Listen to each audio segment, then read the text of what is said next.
على عباده الذين اصطفى أما بعد أعوذ بالله من الشيطان الرجيم بسم الله الرحمن الرحيم إنا عرضنا الأمانة على السماوات والأرض والجبال فأبين أن يحملنها وأشفقن منها وحملها الإنسان إنه كان ظلوما جهولا سبحان ربك رب العزة عما يصفون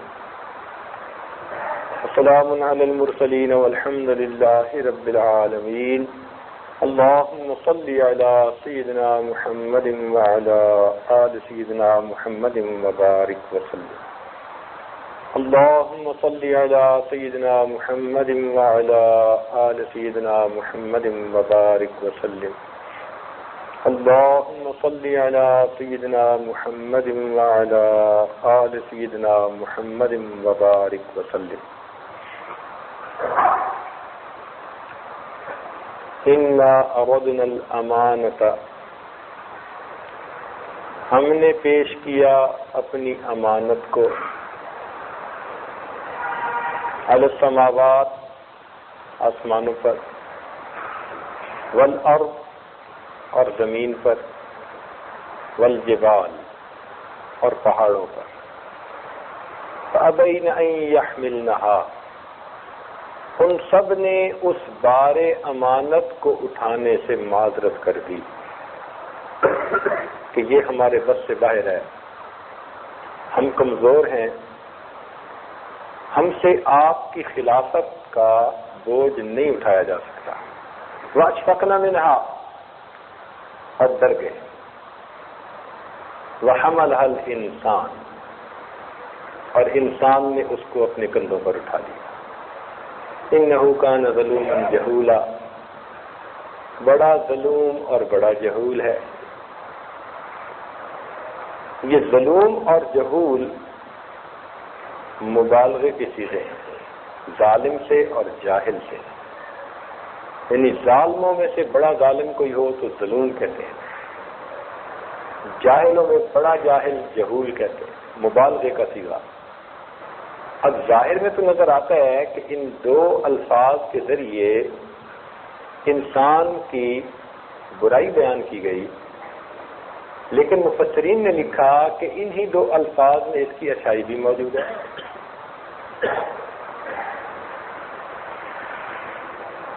انہی دو الفاظ میں اس کی اچھائی بھی موجود ہے۔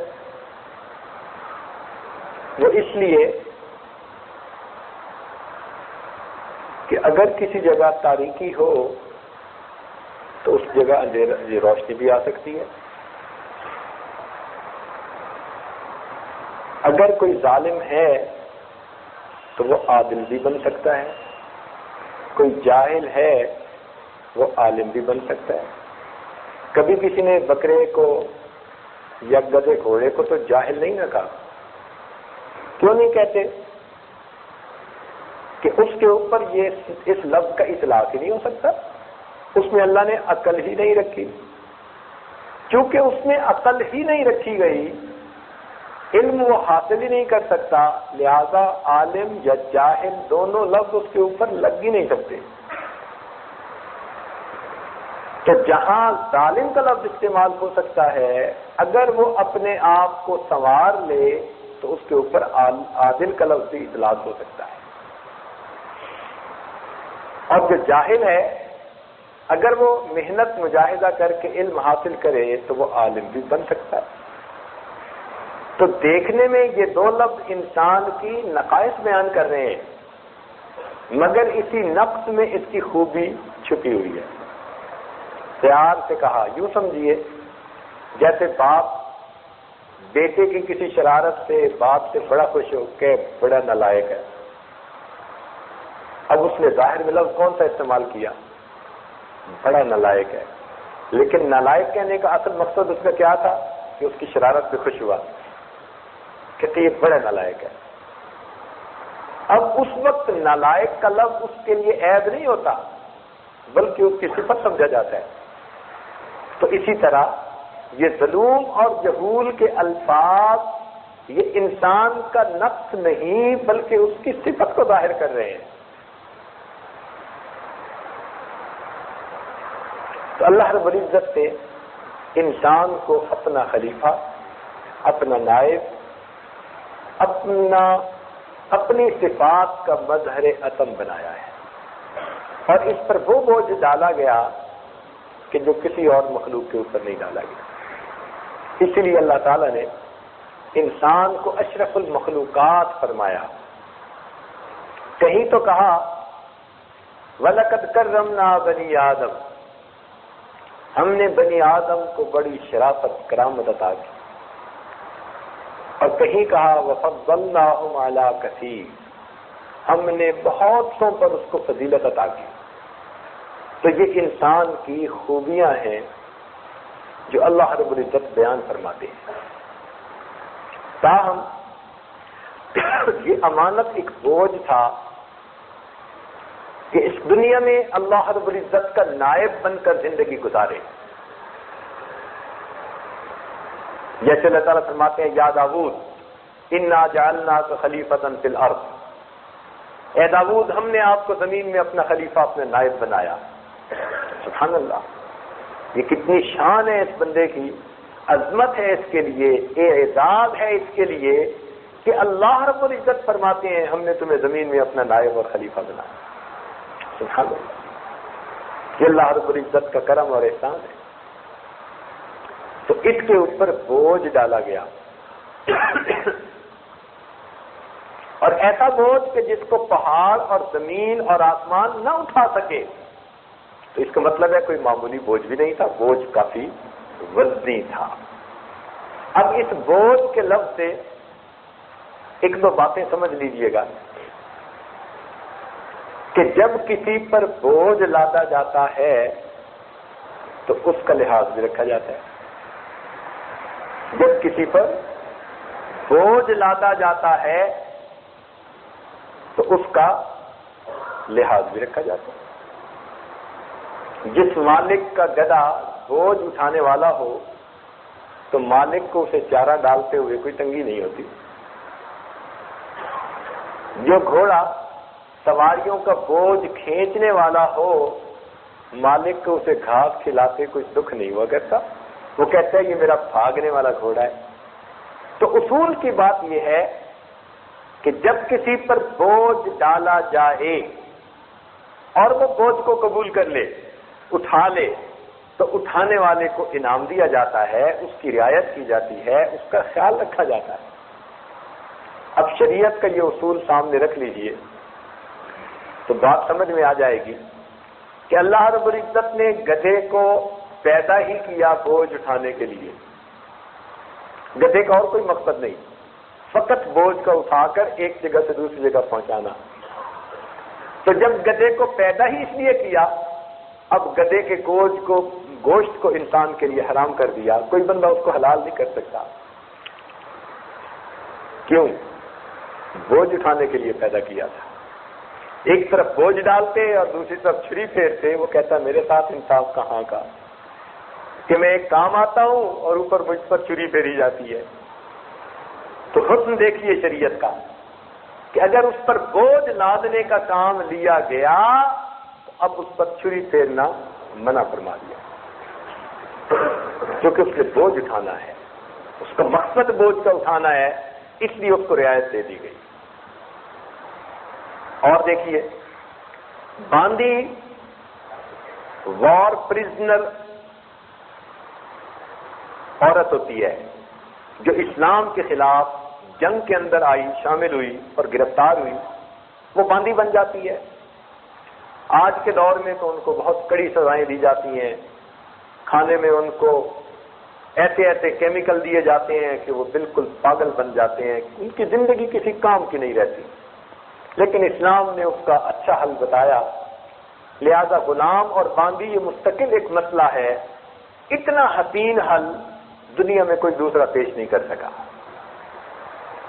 تو باندی اگر کسی کے پاس ہو اور وہ اس کو نہیں سپورٹ کر سکتا تو اجازت ہے کہ اب اس باندی کو آپ دوسرے کو دے دیں اور اس کے بدلے کچھ پیسے دے سکتے ہیں. تو شریعت نے اس بات کی اجازت دی تاکہ ایک آدمی بوجھ نہیں اٹھا سکتا، سپورٹ نہیں کر سکتا، تو وہ دوسرے کو دے دے. اور باندی سے شریعت نے مرد عورت کے جو تعلقات ہیں ان کی بھی اجازت دے دی. او ما ملکت ایمانکم قرآن پاک کا حکم ہے. لیکن شریعت کا حکم دیکھیے کہ حکم دیا اگر باندی کسی مرد سے حاملہ ہو جائے گی اب یہ بندہ اس باندی کو آگے بیچ نہیں سکتا. کیوں؟ اس باندی نے اس کے حمل کا بوجھ اٹھا لیا. باندی نے اس مرد کے حمل کا بوجھ اٹھا لیا. اب جب بوجھ اٹھا لیا تو اب اس کی رعایت ہو گئی. اب اس کو تم بیچ نہیں سکتے. جب بھی تم اپنے سے دور کرنا چاہو گے اسے آزاد ہی کرنا پڑے گا. تو ایک اصولی بات سامنے آئی کہ جب کوئی بھی بوجھ اٹھاتا ہے اس کا حق بن جاتا ہے، اس کی رعایت کرنی ہوتی ہے. تو اگر جانوروں میں اور غلاموں باندیوں میں اگر کوئی بوجھ اٹھاتا ہے شریعت اس کے حقوق کی رعایت کر کر اس کو بھی آزادی دیتی ہے، انعام دیتی ہے. تو جو انسان بار امانت اٹھائے گا اور دنیا کے اندر اللہ کا نائب اور خلیفہ بن کر زندگی گزارے گا اللہ رب العزت بھی اس کے لیے انعام عطا فرمائیں گے. تو بار امانت تو ہے مگر یہی انسان کی قابلیت کا سبب ہے. اچھا یہاں پر ایک نقطہ اور، اللہ رب العزت قیامت کے دن نبی علیہ السلام سے فرمائیں گے کہ آپ اپنی امت کے علماء کو پیش فرمائیں. آپ اپنی امت کے علماء کو پیش فرمائیں. نبی علیہ السلام ساری امت کو پیش کر دیں گے. ساری امت کو، جس نے بھی کلمہ پڑھا ساری امت کو پیش کر دیں گے. اللہ تعالیٰ پوچھیں گے کہ میرے محبوب اعلان تو تھا کہ علماء کو پیش کیجیے اور آپ نے سارے کلمہ گو جتنے بھی تھے سب کو آپ نے کہا کہ یہ علماء ہیں. نبی علیہ السلام فرمائیں گے اللہ یہ فیصلہ تو آپ نے قرآن میں پہلے ہی کر دیا. میرے محبوب کہاں پر؟ اے اللہ آپ نے خود ارشاد فرمایا شہد اللہ انہ لا الہ الا ہو. اللہ تعالیٰ اس بات پر گواہی دیتا ہے کہ اس کے سوا کوئی معبود نہیں. والملائکہ اور ملائکہ بھی گواہی دیتے ہیں. وَأُولُو الْعِلْمِ اور علم والے بھی گواہی دیتے ہیں. معلوم ہوا جس نے لا الہ الا اللہ پڑھ لیا آپ نے قرآن میں اس کو اولو العلم کہا، اس لیے ہر کلمہ گو کو عالم کا رتبہ عطا فرما دیا جائے. سبحان اللہ. سفارش تو شروع ہوگی اس امتیوں کے لیے جن کو کلمہ بھی نہیں آتا ہوگا، فقط دل میں ایمان ہوگا. ہم نے یورپ امریکہ میں ایسے لوگ دیکھے کہ دل سے ہی مومن ہیں، کہتے ہیں مسلمان ہیں مگر ان کو کلمہ پورا پڑھنا نہیں آتا. رشیا میں جانا ہوا، 70 سال کمیونزم کی وجہ سے وہاں کتنے لوگ ایسے جو خود مانتے ہیں کہ مسلمان ہیں مگر ان کو کلمہ پڑھنا صحیح نہیں آتا. جو دل میں ایمان رکھتے ہوں گے لیکن کلمہ بھی صحیح طور پر نہیں پڑھ پاتے ہوں گے، محبوب کی شفاعت تو ان کے لیے شروع ہوگی. اس لیے ایک صاحب کو خواب میں نبی علیہ السلام کی زیارت ہوئی تو یہ رونے لگے. پوچھا کیوں روتے ہو؟ اے اللہ کے محبوب اپنے ایمان کی حفاظت کے لیے روتا ہوں، آپ میری شفاعت فرمائیے گا. بڑے اولیاء میں سے تھے. نبی علیہ السلام نے فرمایا کہ تم اللہ تعالیٰ کو کریم جانتے ہو نا؟ ان کا جی بالکل، اللہ تعالیٰ بڑے کریم ہیں. فرمانے لگے کریم اس ہستی کو کہتے ہیں کہ جو ایک نعمت کے بعد پھر اس نعمت کو واپس نہیں لیا کرتی. تو جب تم نے اللہ کو کریم مانا تو اگر اس نے تمہیں ایمان دیا ہے تو تم تسلی رکھو وہ تمہیں ایمان سے محروم نہیں فرمائے گا. اب تو میری شفاعت تو گناہگاروں کے لیے رہنے دو. جو اصل بات کہنی تھی یہ تو درمیان میں بات آ گئی. اصل بات کہنی تھی کہ جب یہ بخشے جائیں گے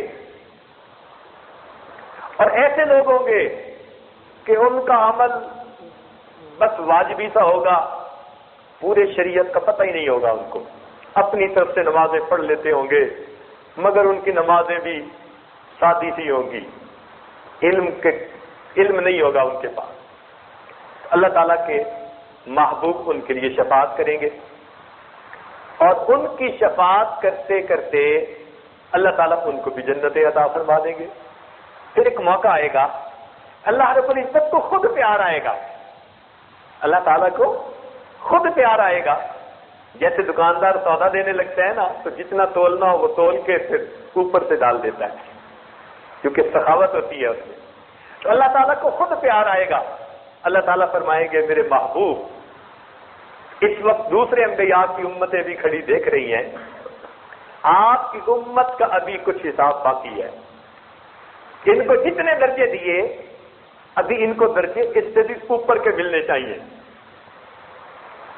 نبی علیہ السلام بھی پوچھیں گے، اے اللہ آپ کی رحمت سے یہ درجے اور ملے تو اس سے اچھی کیا بات. تو پوچھیں گے کہ اللہ وہ درجے کیسے ملنے ہیں. اللہ تعالیٰ فرمائیں گے کہ میرے محبوب شریعت کا یہ حکم ہے، مثال سمجھ لیں کہ اگر میں کسی سے طے کر لوں کہ بھائی 1 من بوجھ اپنی گاڑی میں مجھے فلاں جگہ پہنچاؤ، 100 میں آپ کو ریال دوں گا، لیکن بوجھ من کی بجائے 1.5 من ہو جائے تو جو اوپر کا بوجھ ہوگا اس کا ضمان دینا پڑے گا. بات سمجھ میں آتی ہے نا؟ ایڈیشنل بوجھ ہے نا، ایڈیشنل بوجھ ہو گیا نا کہ بھئی طے تو 1 من ہوا تھا اور آپ نے 1.5 من رکھ دیا. اب جو اوپر کا پلس بوجھ ہے بھئی اس کے ایکسٹرا پیسے دیجئے، اس کو ضمان کہتے ہیں، زیادہ دینا. تو جب نبی علیہ السلام پوچھیں گے اللہ میری امت کو اور رتبے کیسے ملنے ہیں، اللہ تعالیٰ فرمائیں گے میرے محبوب ہم نے تو آپ پر نمازوں میں فقط فرض کا بوجھ رکھا تھا، ہم نے تو آپ پر نمازوں میں فقط فرض کا بوجھ رکھا تھا، آپ نے سنتیں بھی اس میں شامل کر لی، نوافل بھی اس میں شامل فرما دیے، اور آپ کی وجہ سے آپ کی امت نے سنت اور نوافل بھی ادا کر دیے. یہ بوجھ ہماری طرف سے نہیں تھا، یہ ایڈڈ بوجھ رکھا گیا، اس کا ضمان میرے ذمہ ہے، میں پروردگار آج اس کا بھی آپ کی امت کو اجر عطا فرماتا ہوں. پھر اللہ رب العزت ان سنتوں اور نفلوں کو بہانہ بنا کر اپنے محبوب کی امت کو بہتر بھی عطا فرمائیں گے کہ دوسرے انبیاء بھی اس پر حیران ہو جائیں.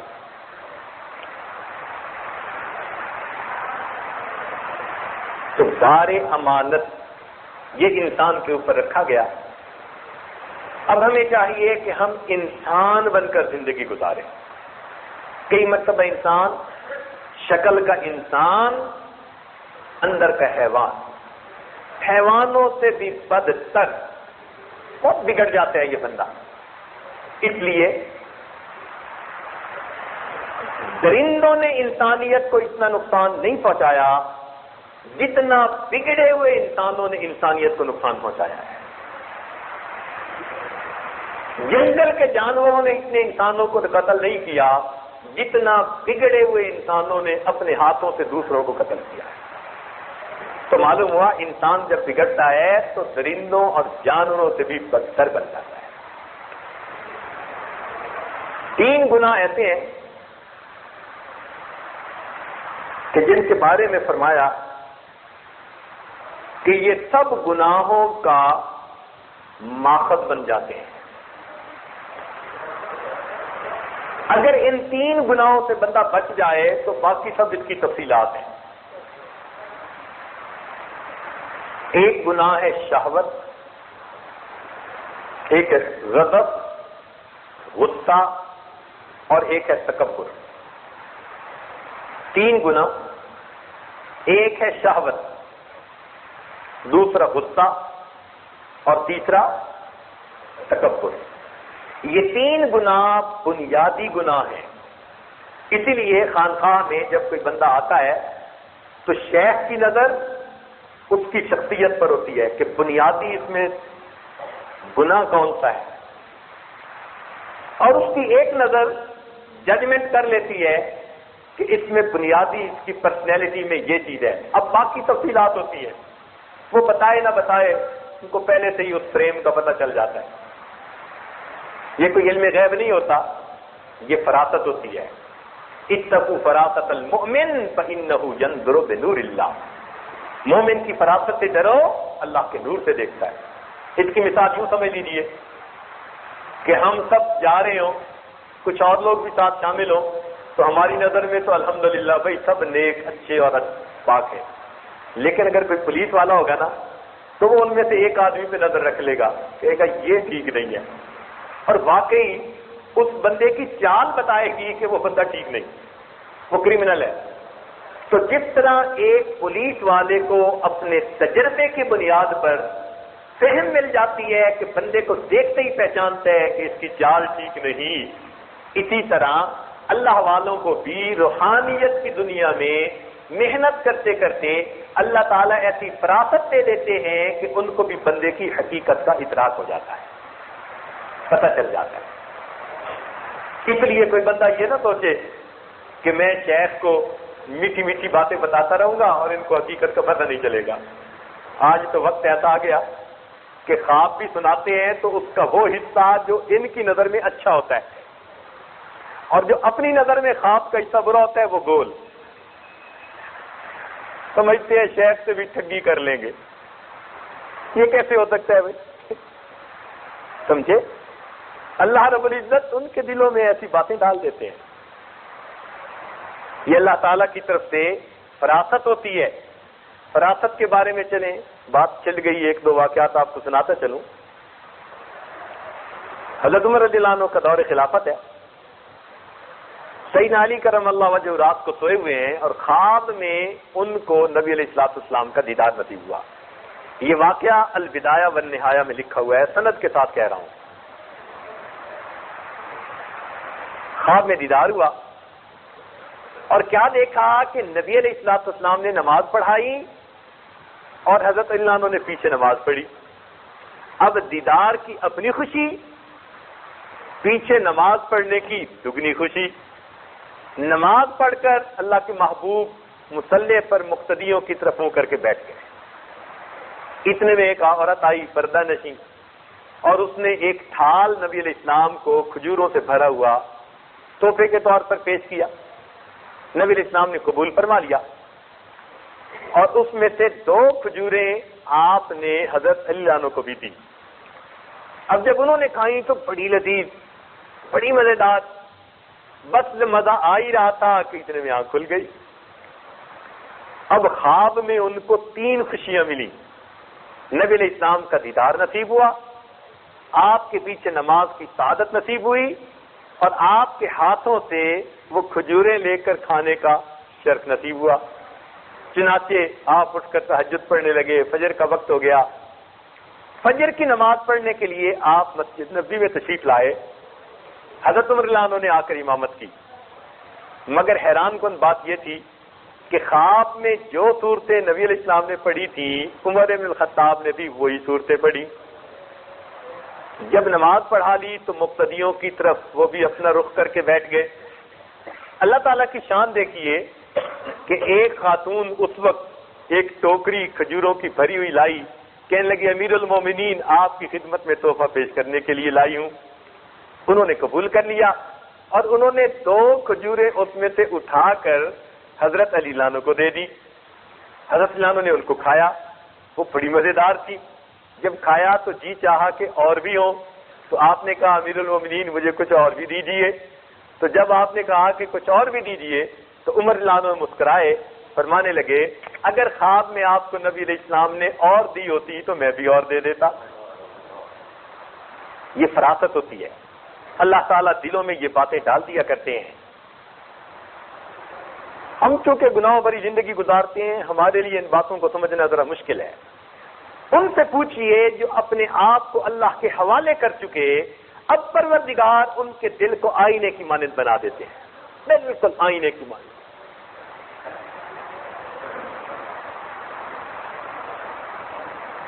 تو بہرحال یہ ایک فراست ہے جو اللہ رب العزت عطا فرما دیتے ہیں. تو شیخ کے پاس جب سالک آتا ہے تو شیخ پہلی نظر ڈال کر یہ دیکھتا ہے کہ اس بندے کے اندر 3 بنیادی گناہوں میں سے کون سا گناہ ہے. اس میں شہوت ہے، اس میں غضب ہے، یا اس میں تکبر ہے. کبھی ایک ہوتا ہے، کبھی 2 ہوتے ہیں، کبھی 3 ہوتے ہیں. کچھ ایسے خوش نصیب ہوتے ہیں جو تینوں سے جان چھڑا کے آتے ہیں. یہ اپنا تیل بتی ٹھیک کر کے آتے ہیں. اب شیخ کا کام بس ان کو آگ دکھانا، بھڑکانا اور امانت دے کر ان کو واپس بھیجنا ہوتا ہے. ایسے بھی خوش نصیب ہوتے ہیں. تاہم سارے گناہوں کی بنیاد 3 گناہ ہیں. سب سے پہلا گناہ شہوت. دیکھیے شہوت کا لفظ عام طور پر سمجھا جاتا ہے کہ مرد اور عورت کے درمیان کے جو تعلقات ہیں اس کو شہوت کہتے ہیں. نہیں، مشائخ صوفیاء کی نظر میں اس لفظ کے معنی بڑے وسیع ہیں. شہوت کا لفظ اشتہا سے نکلا، اور اشتہا کہتے ہیں کسی چیز کی طلب اور چاہت کو. وہ کسی چیز کی بھی ہو سکتی ہے. مثال کے طور پر ایک آدمی کو مال کی بہت چاہت طلب ہے تو اس کے اندر اس کی شہوت ہوگی. ایک آدمی کو بننے سنورنے کی بڑی چاہت ہے ہر وقت تو اس کے اندر لباس کی شہوت ہوگی. کچھ لوگوں کو کھانے پینے کی بڑی طلب رہتی ہے. وہ چٹورے ہوتے ہیں نا کھانے پینے کے، ہر وقت ان کو ہوتا ہے کہ اچھی سی اچھی چیز بنا کے کھائیں. ان کے اندر کھانے کی شہوت، بچوں کے اندر کھیلنے کی شہوت. تو شہوت کا لفظ عام ہے، صرف ایک کام پہ اس کا اطلاق نہیں، اشتہا کے لیے اس کا لفظ استعمال ہوتا ہے. عام طور پر مردوں کے اندر عورتوں کی اشتہا غالب ہوتی ہے. اور یہ پکی بات جو ہے ذہن میں رکھ لینا کہ مرد ہمیشہ اپورچونسٹ ہوتے ہیں، موقع پرست ہوتے ہیں. نیک سے نیک بندے کو بھی عورت کے معاملے میں گناہ کا موقع مل جائے گا تو وہ بھی پھسل جائے گا. اس لیے اپنے آپ کو بچانا یہ ہماری ذمہ داری ہے. اپنے آپ کو بچانا ہماری ذمہ داری ہے. ہر بندہ اپنی عزت و ناموس کی خود حفاظت کرے. کوئی ایسا موقع نہ ہو کہ جہاں عورت بھلے دین کا مسئلہ پوچھنے کے لیے آئے تو مرد کے ساتھ کہیں خلوت میں مت بیٹھے. رابعہ بصریہ کیوں نہ ہو، ادھر سے حسن بصری کیوں نہ ہو، اور قرآن کا درس کیوں نہ دے رہے ہوں، اگر تنہائی ہوگی شیطان ان کے درمیان بھی کچھ نہ کچھ پیدا کر دے گا. اس لیے یہ بات بالکل کلیئرلی سمجھ لیجیے. شریعت نے جو پردے کا حکم دیا، ذالک اطہر لقلوبکم وقلوبہن. سبحان اللہ، قرآن کا انداز دیکھیے. اللہ تعالیٰ فرماتے ہیں کہ تمہیں جو یہ پردے کا حکم دیا کہ اے نبی علیہ السلام کی بیویوں، یہ ان کے دلوں کی طہارت کے لیے بھی اچھا ہے اور تمہارے دلوں کی پاکیزگی کے لیے بھی اچھا ہے. تو جو عورتیں کہتی ہیں جی آنکھ کا پردہ ہوتا ہے، وہ ایسے ہی ان کی آنکھوں پہ پردہ آیا ہوا ہوتا ہے. تو شریعت نے جو پردے کا حکم دیا تو اس کے پیچھے کوئی حقیقت موجود ہے. مرد ہمیشہ عورت کے معاملے میں اپورچونسٹ ہوتا ہے، لیکن عورت ایسی نہیں ہوتی. یہ بھی ذہن میں رکھیے گا، ہر عورت ہمیشہ ایسی نہیں ہوتی، بلکہ عورتوں میں اکثریت ایسی ہوتی ہے جنہوں نے اپنی زندگی میں فقط اپنے خامد کو شہوت کی نظر سے دیکھا ہوتا ہے اور کسی مرد پر ان کی نظر ہی نہیں اٹھی ہوتی. اکثر ایسی عورتیں ہوتی ہیں، 5 انگلیاں برابر نہیں ہوتی. یہ کلمہ گو پردہ دار عورتیں الحمدللہ اللہ نے ان کی فطرت میں حیا رکھی ہوتی ہے. حتیٰ کہ کسی رشتہ دار سے بات کرتے ہوئے عورت مسکرائے گی بھی تو اس کا مطلب یہ نہیں ہوگا کہ وہ گناہ چاہتی ہے. یہ غلط فہمی نہ رہے کسی کے ذہن میں. تو مرد عورت کے معاملے میں ہمیشہ اپورچونسٹ. اس لیے ہمارے اکابرین نے اتنا اس بارے میں احتیاط کی کہ حضرت عمر لاندو دروازے کے اوپر بیٹھے ہیں، دوست ملنے کے لیے آئے، انہوں نے کہا امیر المومنین کافی دیر سے دروازے پر بیٹھے ہیں، اندر کیوں نہیں جاتے؟ فرمانے لگے اہلیہ کسی کام گئی ہوئی ہے، گھر میں جوان العمر بیٹی ہے، میں مناسب نہیں سمجھتا کہ اکیلی بیٹی کے ساتھ میں گھر میں موجود رہوں۔ ہمارے اکابرین میں اس میں اس حد تک احتیاط کی، مرد کی نظر عورت کے معاملے میں ہمیشہ مطلب والی۔ اگر کوئی کہے گا جی ہم پہ اثر نہیں ہوتا، پکا جھوٹا، پکا جھوٹا، بالکل۔ اللہ نے فطرت ایسی بنا دی ہے، مرد کے اندر عورت کے بارے میں اشتہا اتنی رکھ دی ہے، اس میں ایک شادی کا بھی مسئلہ نہیں اور 4 شادیوں کا بھی مسئلہ نہیں، اس میں عمر کا بھی مسئلہ نہیں، 20 سال کا جوان ہو یا 90 سال کا بوڑھا ہو، اگر محنت نہیں کی آنکھ میلی رہے گی، محنت کرے گا تو 20 سال کے بچے کو بھی اللہ تعالیٰ پاک دامنی عطا کر دیں گے، اور اگر محنت نہیں کرے گا تو 90 سال کی عمر میں بھی نگاہ میلی رہے گی۔ اس حاجت کے پاس ایک آدمی آیا، اس کے پورے جسم پر مجھے کالا بال نظر نہیں آتا تھا، آنکھوں سے رویا، کہنے لگا دعا کیجئے موت سے پہلے پہلے میں غیر محرم پر حریص نظر سے بچ جاؤں، اور مجھے اس کے پورے بدن پر کوئی کالا بال نظر نہیں آتا تھا، اور اس نے دل کی بات کھولی، کہنے لگا حضرت میں کیا چھپاؤں آپ سے، آپ طبیب ہیں، میں مریض ہوں، میں علاج چاہتا ہوں۔ کہنے لگا اب حالت یہ ہے کہ میں کسی کام کے قابل ہی نہیں، لیکن دل کی حرص کا میں کیا کروں، آنکھوں کی میل کا میں کیا کروں، یہ میرے بس میں نہیں، میں نمازوں میں کھڑا ہوتا ہوں یہی سوچ ہوتی ہے، مجھے خواب یہی نظر آتے ہیں، مجھے چلتے پھرتے ان پر نظریں یہی پڑتی ہیں، مجھے بچا لے، ایسا نہ ہو میرا ایمان سلب ہو جائے۔ تو بڑھاپے میں بھی یہ حالت ہوتی ہے۔ تو شہوت کی جب بات چلی، چونکہ یہ تربیتی مجالس ہیں، ان میں کچھ باتیں ذہن میں بٹھانی پڑتی ہیں سالکین کے۔ تو نوجوان سالک یہ مت سمجھے کہ شادی ہو جائے گی تو اب میں ٹھیک ہو جاؤں گا۔ شادی کیا کرتی ہے؟ 4 بھی شادیاں ہو گئیں تو کچھ نہیں ہونا، بلکہ جب کچھ بدن میں طاقت ہی نہ رہے کسی کام کی، تب بھی یہ حرص اور ہوس ختم نہیں ہوا کرتی، پہلے سے بھی بڑھ جایا کرتی۔ تو اس کا تعلق تزکیہ کے ساتھ ہے، عمر کے ساتھ، شادی کے ساتھ نہیں، اس کا تعلق تزکیہ کے ساتھ ہے۔ تو مرد کے اندر عام طور پر عورت کے بارے میں شہوت بہت زیادہ، اس لیے جس مرد کو کوئی حسینہ اور جمیلہ عورت نسب والی ہو اپنی طرف گناہ کے لیے بلائے اور وہ کہے میں اللہ سے ڈرتا ہوں، اللہ رب العزت ایسے نوجوان کو قیامت کے دن عرش کا سایہ عطا فرمائیں گے۔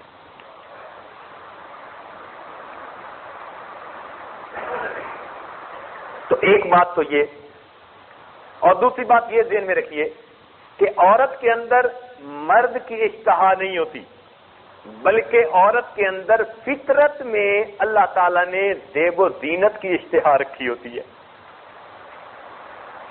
چنانچہ وہ کپڑے جوتی کے پیچھے دیوانی،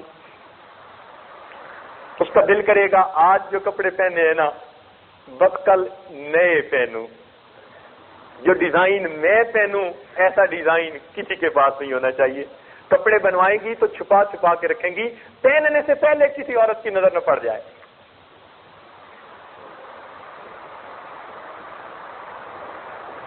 تو جس طرح مردوں کے اندر عورت کی شہوت بہت زیادہ ہے، عورت کے اندر نمائش کی شہوت بہت زیادہ ہے، لہذا نمائش اس میں ہر وقت ہوگی۔ آپ اس کے سامنے ذرا کسی کے بارے میں کہہ دیں کہ فلاں عورت بڑی اچھی ہے، ضرور کیڑے نکالے گی۔ کیوں؟ وہ چاہتی ہے میری تعریف کی جائے۔ اس لیے جس عورت کی جھوٹی سچی کوئی تعریف کرتا رہے، وہ عورت اس آدمی کو ہمیشہ اپنا اچھا اور اپنا محسن سمجھے گی۔ اور یہاں ایک نقطہ سمجھ لیجئے کہ خاوند کو چاہیے ہمیشہ اپنی بیوی کی تعریف کرتا رہے. یہ اصول سمجھ لیں. اگر آپ تعریفیں نہیں کرتے تو سمجھ لیں کہ آپ کی بیوی کبھی بھی شیطان کے ہتھے چڑھ سکتی ہے. یہ مشائخ کی لکھی ہوئی بات ہے. اس کی تعریف کرتے رہیں. آخر اچھے کام بھی تو کرتی ہے نا بھائی، وقت پہ کھانا دیتی ہے، بچوں کا خیال رکھتی ہے، گھر کا خیال کرتی ہے، رشتہ داروں کے ساتھ جن سے ہم چاہتے ہیں اچھا سلوک رکھیں وہ اچھا سلوک رکھتی ہے. یہ کتنی اچھائیاں ہیں، تو ہم ان کی اچھائیوں پہ تعریف ضرور کرتے رہیں. عورت ہمیشہ اس کی متمنی رہتی ہے میرے خاوند کی زبان سے میری تعریف ہو. اور جب خدمت کر کر کے بھی خاوند کی زبان سے کوئی الفاظ نہیں نکلتے، ذرا سی بات پہ سڑی ہوئی بات کرتا ہے میں نے دوسری شادی کر لینی ہے، تو پھر عورت مایوس ہو کے سمجھ لیتی ہے کہ اس کے ساتھ میری زندگی کا گزارا نہیں. جوان لڑکیاں اپنے لیے پھر دوسرے راستے ڈھونڈنے شروع کر دیتی ہیں. سمجھے؟ اس لیے بیوی کی تعریف کرنے میں ہمیشہ فراخ دل ہونا چاہیے. آپ کو یاد ہے نبی علیہ الصلوۃ والسلام نے اپنی اہلیہ صاحبہ سیدہ عائشہ صدیقہ رضی اللہ تعالیٰ عنہا کی دلداری کے لیے ان کو 9 عورتوں اور ان کے خاوند کی کہانیاں سنائی. شاہ الاولاک ہیں، سید الاولین ہیں. جتنا خشوع، جتنا خضوع، جتنا خوف خدا اللہ کے اس محبوب کے دل میں تھا اس کا کوئی تصور نہیں کر سکتا، مگر اپنی بیوی کی دلداری کے لیے اس سے پہلے سے چلی آئی کہانیاں جو تھیں مختلف خامدوں اور بیویوں کی، نبی علیہ السلام نے اپنی اہلیہ کو وہ کہانیاں سنائی. صوفی صاحب ذرا دل کے کانوں سے سننا، کیونکہ جو تسبیح پکڑ لیتے ہیں نا یہ پھر سمجھتے ہیں کہ بیوی تو بندہ ہی نہیں، بیویوں کے حقوق کا خیال نہیں کرتے. سمجھتے ہیں ہم تو پیر صاحب کی صحبت میں آ کے بس جیسے نیک بن گئے نا وہ گھر بیٹھی ویسے ہی نیک بن جائے. بھئی آپ نے صحبت پائی، باتیں سنی، توجہات لی، اس بیچاری کو بھی اگر یہ ساری چیزیں ملتی وہ بھی نیک بن جاتی. لیکن نہیں، ہم سمجھتے ہیں بس ہم چونکہ بدل گئے اس کو آٹومیٹک بدل جانا چاہیے. ایسے نہیں ہوتا. تو گھر کے اندر گھرداری کے کچھ اصول ہوتے ہیں، اس کا لحاظ خیال کرنا پڑتا ہے. ہوتا کیا ہے، ایک صاحب آئے کہنے لگے حضرت دفتر میں بھی میں بڑا اچھا سمجھا جاتا ہوں، بڑے جولی موڈ میں رہتا ہوں، اور دوست احباب بھی مجھ سے بڑی محبت کرتے ہیں، میں بھی ان کے ساتھ اچھا وقت گزارتا ہوں. پتہ نہیں کیا بات ہے حضرت گھر آتا ہوں تو بس غصہ سا چڑھا ہوا ہوتا ہے، موڈ بس آف ہی رہتا ہے. بیوی بات کرتی ہے تو بس میرا دل کرتا ہے اس کو ڈانٹ دوں، بچوں کو ڈانٹ دوں. اب بتائیے اس کا گھر کیسے بسے گا؟ اس کا گھر کبھی نہیں بس سکتا.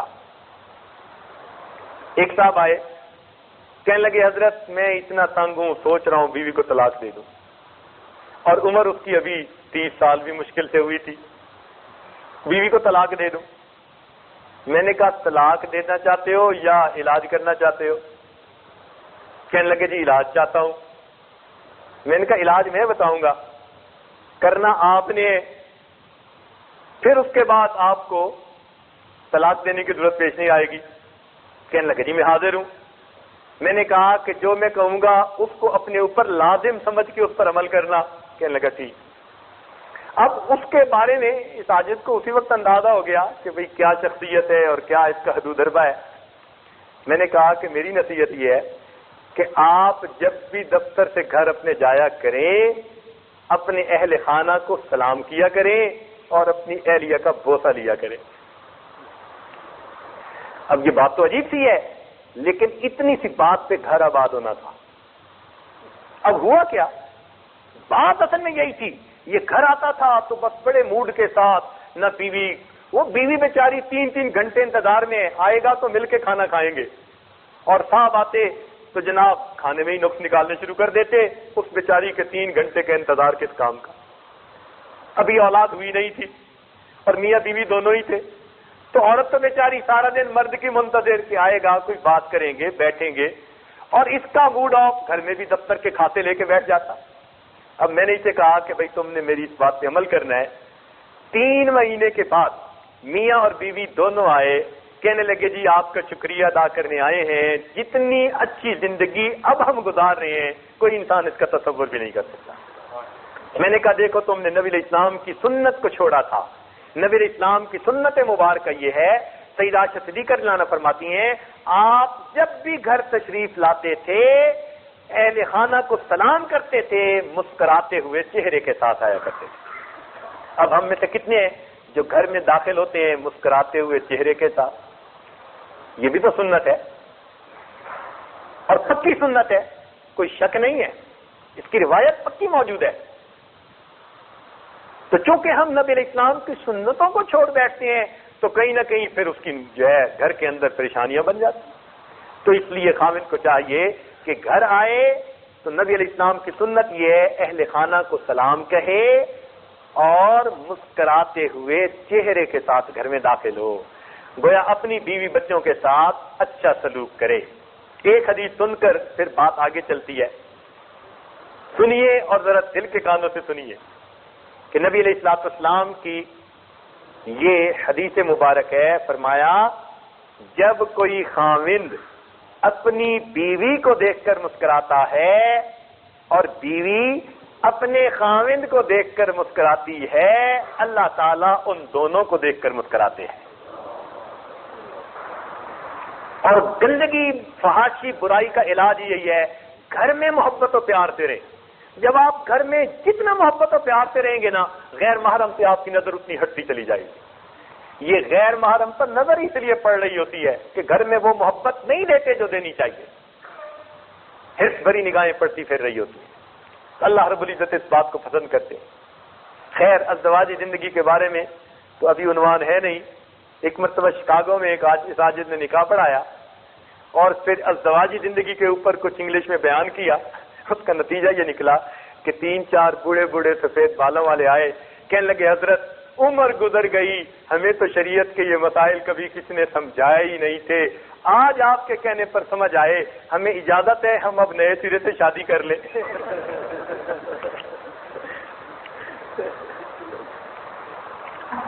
تو پہلا گناہ شہوت۔ شہوت کا کیا مطلب؟ اشتہا۔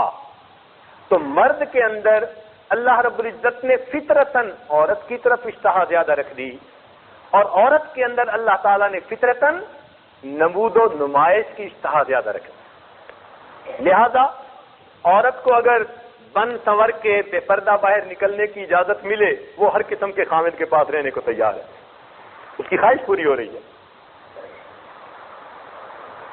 اس لیے عورتوں کی تربیت میں شیخ کو کچھ اور خیال سامنے رکھنا پڑتا ہے، مردوں کی تربیت میں شیخ کو کچھ اور چیز سامنے رکھنی پڑتی ہے۔ مریض کی بیماریوں میں فرق ہوا کرتا ہے۔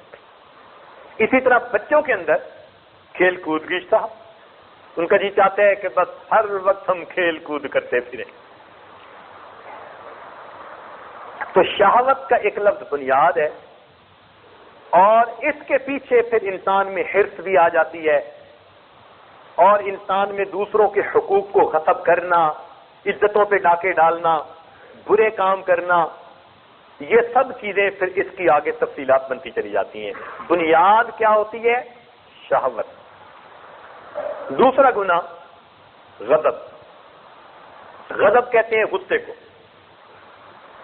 اور غصہ یہ اتنی بری مرض ہے کہ انسان کو حیوان بنا دیتی ہے۔ جتنے گھر برباد ہوتے ہیں، کوئی گھر خوشی کی حالت میں برباد نہیں ہوتا، سب غصے میں۔ یہ جتنی طلاقیں ہوتی ہیں، کبھی خوشی میں کسی نے طلاق دی، آ کے کہتے ہیں حضرت بس میں غصے میں طلاق دے بیٹھا۔ تو بھائی کبھی کسی نے خوشی میں بھی طلاق دی تو ہمیشہ غصے میں ہی جاتی ہے۔ تو غصہ انتہائی برا، غصے کی وجہ سے بندہ بعض اوقات زبان سے ایسے کلمے کہہ دیتا ہے کہ بسا اوقات وہ کلمات کفر ہونے کی وجہ سے یہ اسلام سے خارج ہو جاتا ہے۔ غصے کی وجہ سے ایسے الفاظ کہہ دیتا ہے. اللہ اکبر. اس لیے یہ بہت بری مرض ہے. اس لیے نبی علیہ الصلوۃ والسلام نے غصے سے بچنے کے لیے بہت ساری نصیحتیں بھی فرمائی اور طریقے بھی بتائے غضب سے بچنے کے لیے. تیسری چیز ہے تکبر.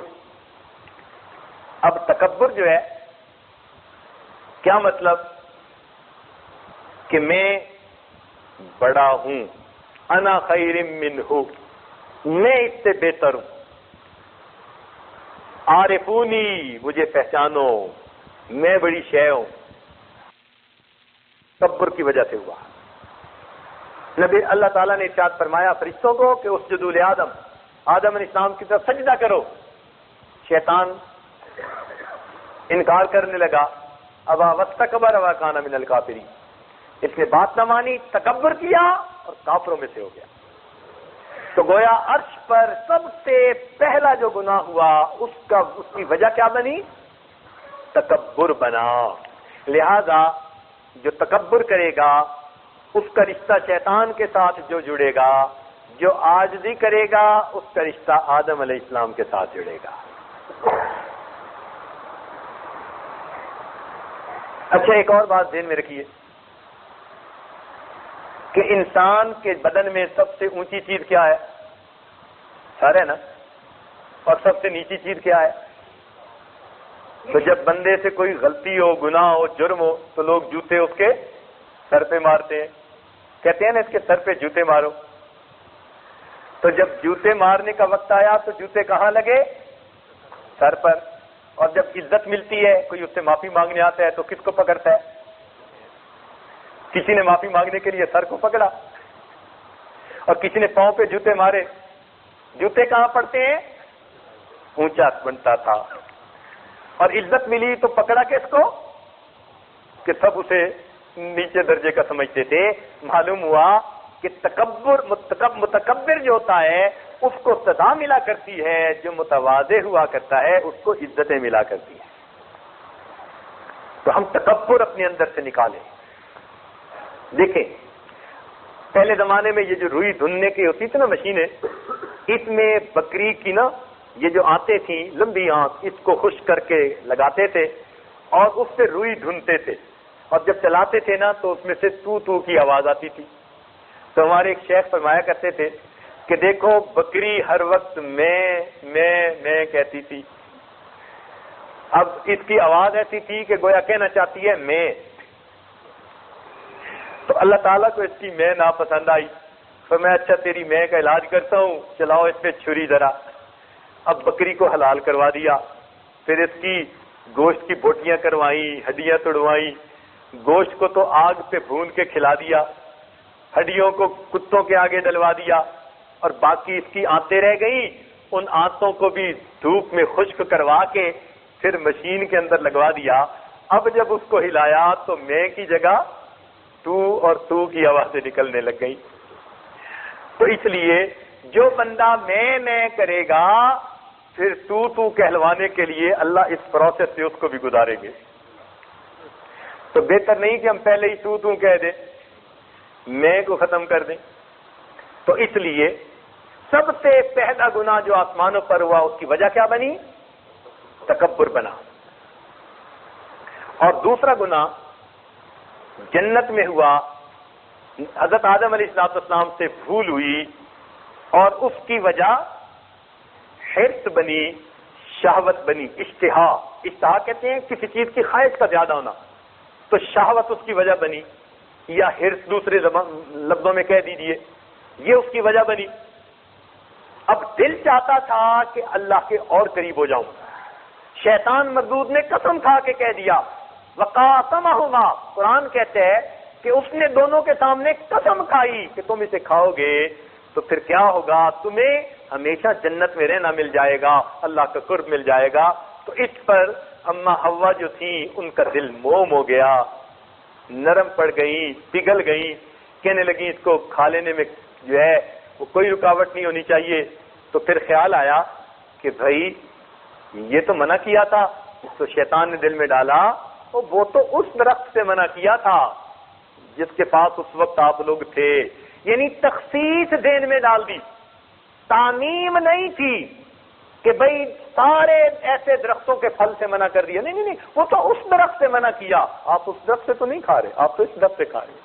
تو جب ذہن میں یہ بات آئی اور اس نے قسم کھا کر کہا، چنانچہ اس بھول کی وجہ سے انہوں نے کھا لیا، نتیجہ کیا نکلا؟ اللہ نے ان کو جنت سے زمین پر اتار دیا۔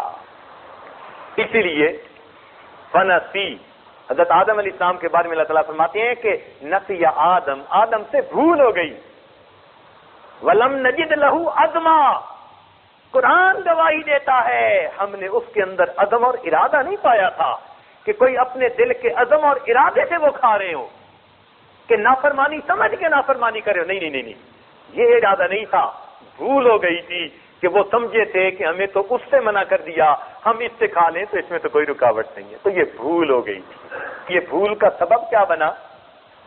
حرص بنی، اشتہا بنی، اس کو شہوت بھی آپ کہہ سکتے ہیں۔ تو سب سے پہلا گناہ ہوا اور اس کی وجہ کیا بنا؟ تکبر بنا۔ اور دوسرا گناہ جنت میں ہوا، اور کس وجہ سے ہوا؟ اشتہا کی وجہ سے ہوا۔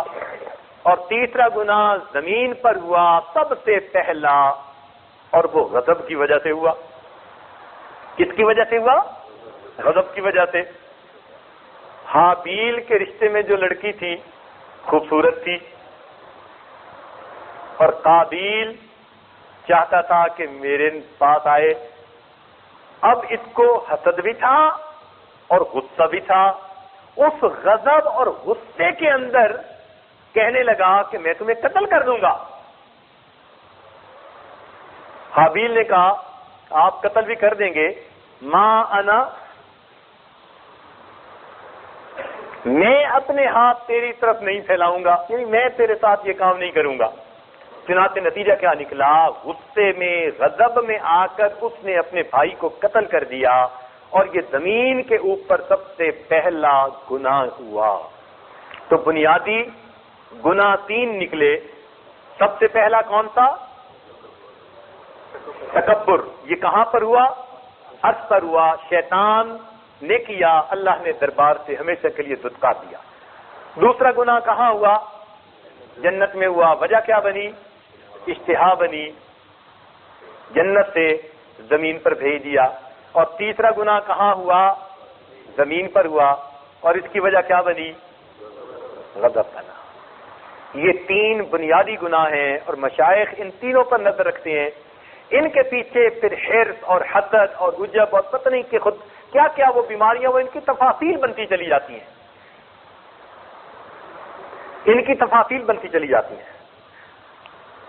چنانچہ شہوت سے انسان اپنی جان پہ ظلم کرتا ہے، یہ نقطے کی بات یاد رکھنا۔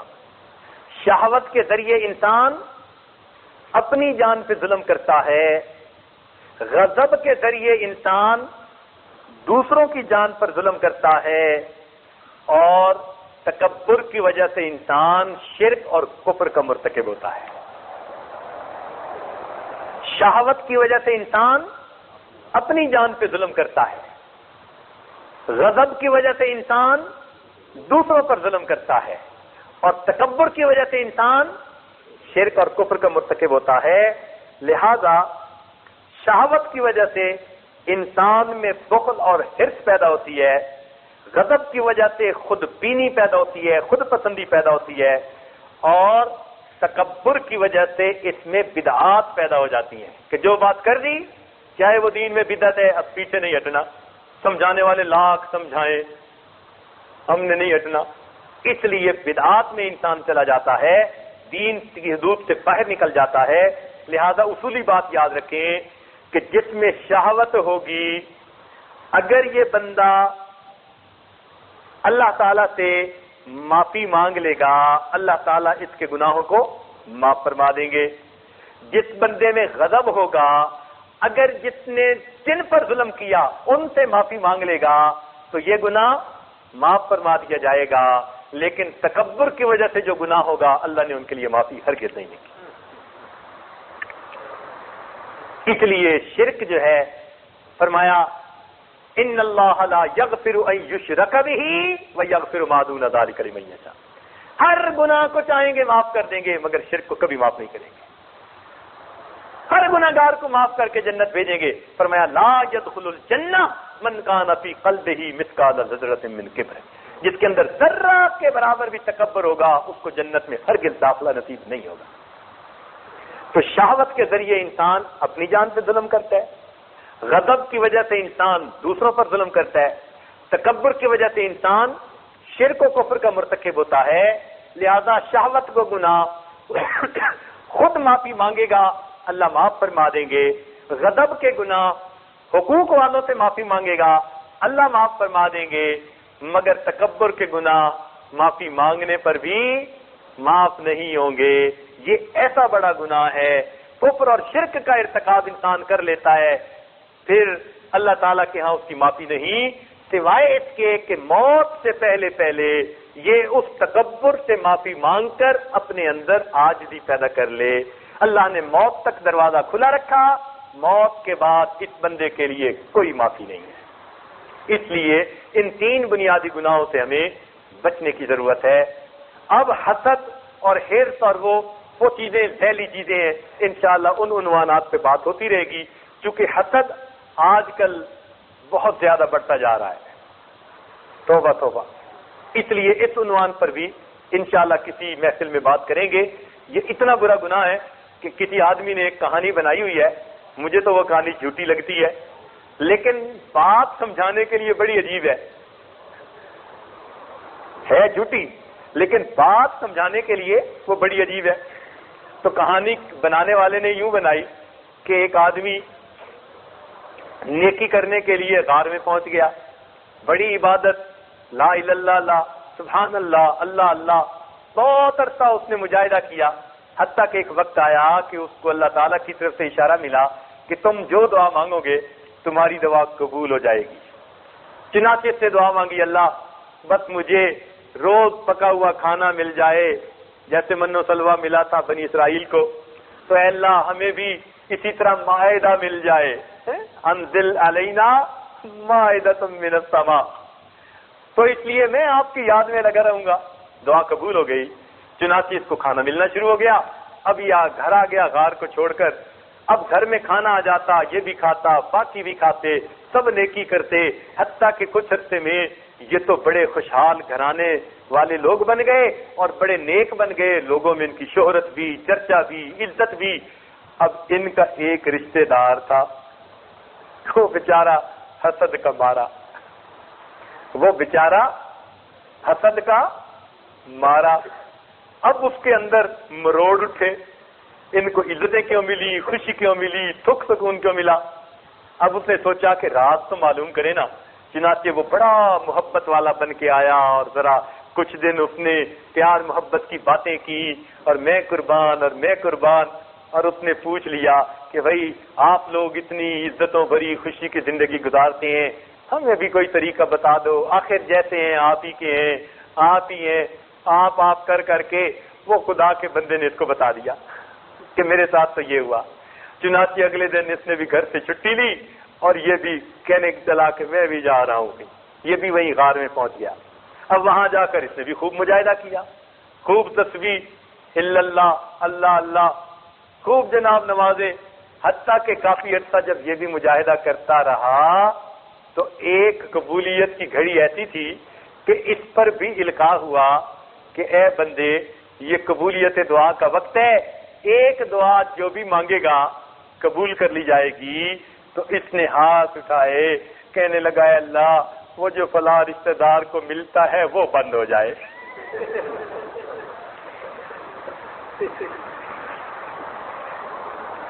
اس کو حسد کہتے ہیں۔ یعنی یہ نہیں مانگا کہ مجھے بھی مل جائے، نہیں، جو اسے مل رہا ہے نا وہ بند ہو جائے۔ اللہ رب العزت ہمیں حسد سے محفوظ فرما دے۔ چونکہ وقت کافی ہو چکا، آج اس بات کو یہیں پر چھوڑتے ہیں، انشاءاللہ یہیں سے آگے پھر لے چلیں گے۔ تھوڑی دیر کے لیے مراقبہ کر لیجئے، آنکھوں کو بند کر لیجئے، سر کو جھکا لیجئے۔ دنیا اور جو کچھ دنیا میں ہے اس سے ہٹ کٹ کے اللہ تعالیٰ کی یاد میں ڈوب جائیے. اللہ کو اپنا بنا لو، اللہ کو اپنا بنا لو، اللہ کو اپنا بنا لو. یہ زندگی ایک مہلت ہے، روٹھے ہوئے رب کو منا لو، اللہ کو اپنا بنا لو. اب سب رشتوں کو چھوڑو، اللہ سے رشتہ جوڑو. اب سب رشتوں کو چھوڑو، اللہ سے رشتہ جوڑو. ہر غیر سے اب ہٹ کٹ کے اللہ سے لو لگا لو، اللہ کو اپنا بنا لو. اللہ کو اپنا بنا لو، اللہ کو اپنا بنا لو، اللہ کو اپنا بنا لو. اللہ سے غفلت کیسی، اللہ سے دوری کیسی.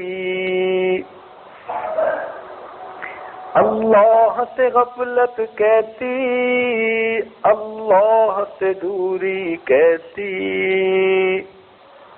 اب سب وردوں کو چھوڑو، اللہ کو ورد بنا لو، اللہ کو اپنا بنا لو.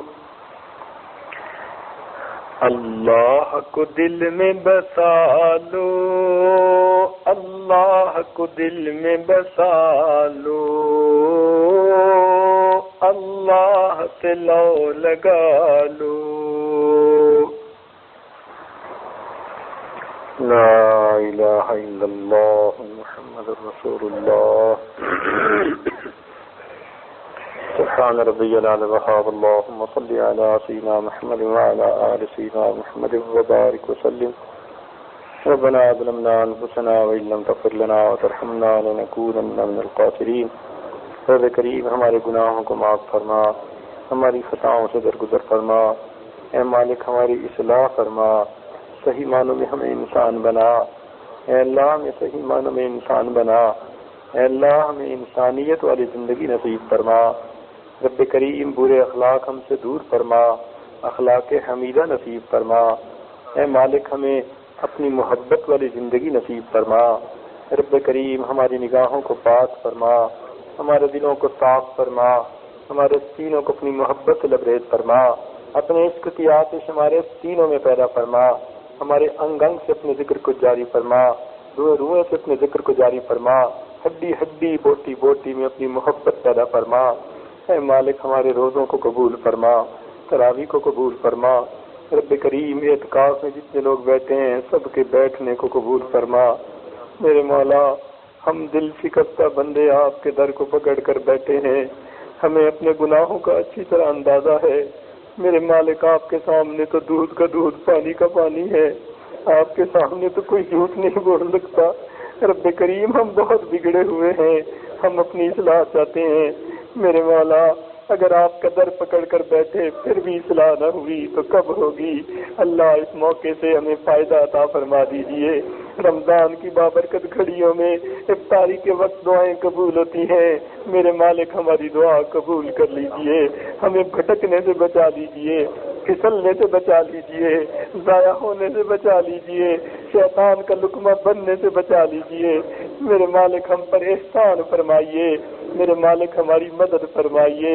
اللہ جس طرح ڈوبتا ہوا شخص دوسروں کو مدد کے لیے پکارتا ہے، اللہ ہم گناہوں کی دلدل میں دسنے والے آپ کو مدد کے لیے پکارتے ہیں. میرے مولا ہماری مدد فرما. رب کریم ہمارے ساتھ اپنا فضل کا معاملہ فرما. اے اللہ ہمارے گناہوں کو معاف فرما، خطاؤں سے درگزر فرما، ہمارے دلوں کو منور فرما. اے اللہ ہمارے اندر سے حسد کو دور فرما، شہوت کو دور فرما. غضب کو دور فرما، تکبر کو دور فرما، اخلاق حمیدہ عطا فرما۔ رب کریم یہاں آنا رہنا بیٹھنا ہمارے لیے اخروی نجات کا سبب بنا، اپنے تعلق کا سبب بنا۔ جن دوست احباب نے دعاؤں کے لیے کہا یا عورتوں نے پیغامات بھجوائے، اللہ سب کی نیک حاجات کو پورا فرما۔ جو دوست کہنا چاہتے تھے نہیں کہہ سکے، اللہ ان کی بھی حاجات کو پورا فرما۔ ہمارے والدین عزیز اقارب مشائخ جو دنیا سے رخصت ہو چکے، اللہ ان کی مغفرت فرما۔ جن کی آپ نے مغفرت کر دی، قرب کے اعلیٰ درجات عطا فرما۔ اے اللہ جن کے ہمارے اوپر حقوق آتے ہیں، دنیا میں موجود ہیں یا چلے گئے، اللہ سب کو ان دعاؤں میں حصہ عطا فرما، اور قیامت کے دن ان کے حقوق سے ہمیں سبکدوش فرما۔ ربنا تقبل منا انك انت السميع العليم تب علينا انك انت التواب الرحيم صلى الله تعالى على حبيبه سيدنا محمد وآله وأصحابه أجمعين برحمتك يا أرحم الراحمين.